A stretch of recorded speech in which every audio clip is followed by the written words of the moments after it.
Jonas sentia em seu coração um ódio tão profundo pelo povo para o qual Deus o enviara que ele preferia morrer a ser humilhado quando o fracasso de sua pregação sobre o juízo contra Nínive viesse à tona. Jonas queria que Nínive fosse a próxima Sodoma e Gomorra. O tema do nosso guia de estudos da Palavra de Deus hoje é nossas desculpas, conflitos desconfortáveis.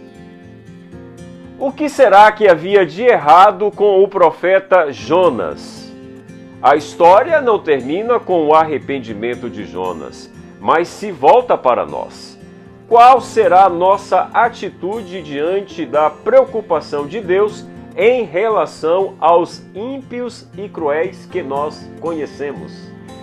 Eu gostaria de ler o seu comentário. Comenta aí, compartilha esse estudo com seus amigos e vem comigo!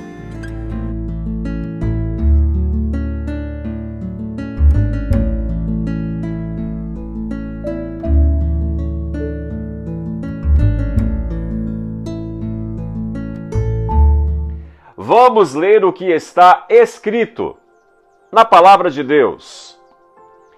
Mas isso desagradou extremamente a Jonas, e ele ficou irado, e orou ao Senhor e disse: Ah, Senhor, não foi esta minha palavra estando ainda na minha terra? Por isso é que me preveni fugindo para Tarsis, pois sabia que és Deus compassivo e misericordioso, longânimo e grande em benignidade, e que te arrepende do mal. Peço-te, pois, ó Senhor, tira a minha vida, porque melhor me é morrer do que viver. Jonas capítulo 4, versos 1 a 3. Inconformado e irado com a ação dos ninivitas e com a reação de Deus, Jonas fez uma oração que confirma a razão por que ele havia fugido. O maior medo de Jonas não era o de enfrentar a violência dos ninivitas, mas que eles fossem perdoados por Deus. Essa foi a motivação de sua fuga. Tira-me a vida, porque melhor me é morrer do que viver. Foi o pedido desesperado e inconsequente do profeta.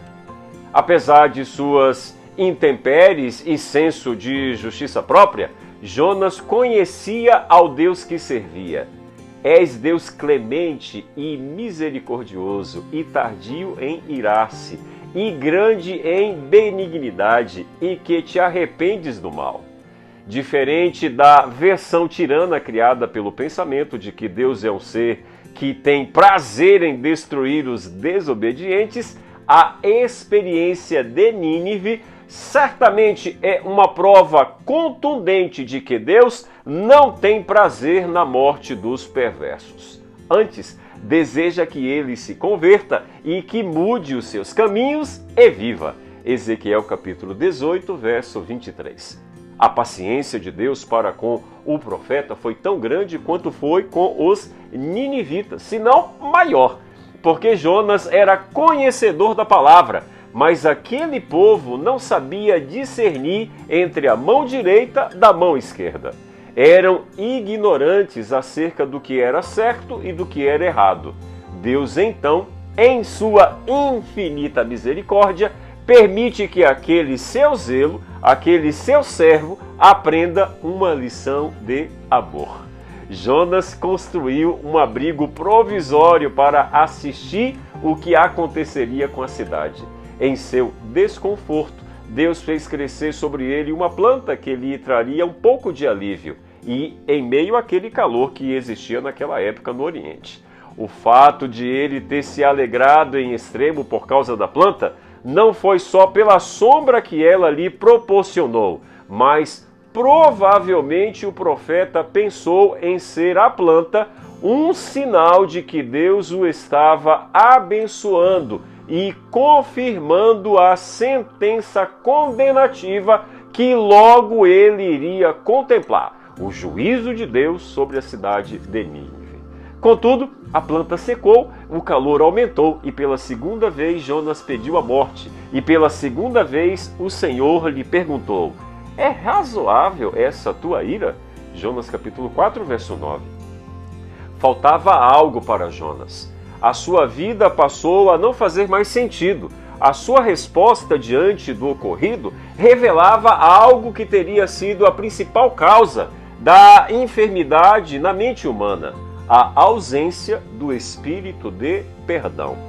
E isto não é somente um princípio bíblico, mas um fato cientificamente comprovado.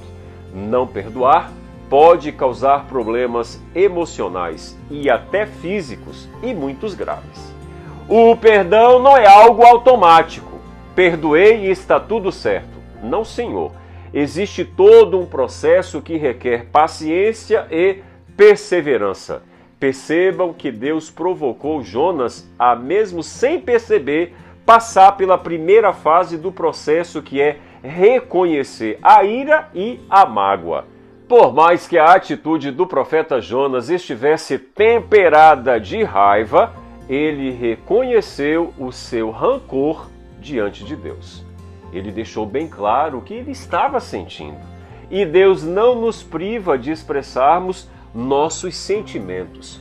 Muito pelo contrário, Ele nos dá total liberdade para fazer isso. Meu amigo e minha amiga, se como Jonas você tem dificuldade de perdoar, não se desespere. O Senhor nos tem feito a mesma pergunta: é razoável essa tua ira? Responda-o com inteireza de coração. Não tente esconder o que Deus já conhece. Não perca a sua saúde física, emocional e espiritual acalentando sentimentos ou conflitos desconfortáveis em seu coração que aos poucos podem lhe destruir e lhe fazem perder o privilégio de ser reconhecido como um discípulo e uma discípula de Jesus Cristo. Tenha um dia de muita felicidade.